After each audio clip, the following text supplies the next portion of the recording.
বোমা বিস্ফোরণে একমাত্র উপার্জনক্ষম সন্তান সিয়ামকে হারিয়ে আহাজারিতে এভাবেই ভেঙে পড়েছেন বাবা মা। বুধবার সন্ধ্যা ৭টায় মগবাজার জাতীয় চার্চ পরিষদের সামনে হঠাৎই বিকট শব্দে কেঁপে ওঠে পুরো এলাকা। প্রত্যক্ষদর্শীরা জানায় ফ্লাইওভারের উপর থেকে দুর্বৃত্তরা ককটেল নিক্ষেপ করে। তা বিস্ফোরণ হয় চা পানরত সিয়ামের মাথায়।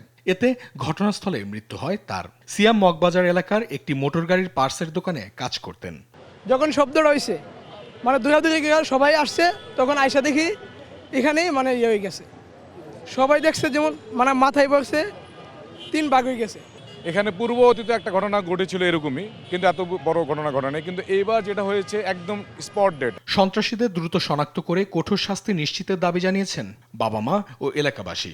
আমি একজন সাধারণ নাগরিক হিসেবে দেশের সরকারের কাছে শুধু এইটুকু দাবি করব যে যেটা ঘটছে এটার তদন্ত করা, যে কেন ঘটছে, কেন ঘটাচ্ছে, দেশটাকে কেন এরা অস্থিতিশীল করছে, এরা বা কারা।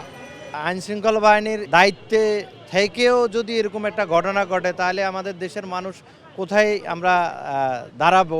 ঢাকা রমনা বিভাগের উপপুলিশ কমিশনার মাসুদ আলম জানান, অপরাধীদের শনাক্ত করে গ্রেপ্তারে দ্রুত ব্যবস্থা নেওয়া হবে। সেই সঙ্গে রাজধানীর বিভিন্ন চেকপোস্টকে সর্বোচ্চ সতর্কবার্তা দেওয়া হয়েছে। আমরা সাথে সাথে আমাদের এই আশেপাশে যত এলাকা আছে সব জায়গায় চেকপোস্টে অ্যাক্টিভ করা হয়েছে। আমাদের বম ডিসপোজাল ইউনিটের যারা বিশেষজ্ঞ সদস্য আছে তারা কিন্তু এখানে আসছে, তারাও এটা দেখেছে এটা ককটেল জাতীয় কোনো কিছু হবে। তো আমরা সবকিছুই আমরা পরীক্ষা নিরীক্ষা করতেছি, দেখতেছি, ইনভেস্টিগেশন করার পরে আসলে বুঝতে পারবো এটা কি হয়েছে। নিহত সিয়ামের বাড়ি খুলনা জেলার দিঘলিয়া উপজেলার দেয়ারা গ্রামে। সন্ত্রাসী হামলায় তার এমন মৃত্যুতে রাজধানীর বেড়েছে উদ্বেগ। অঙ্কন চৌধুরী, দেশ টিভি, ঢাকা।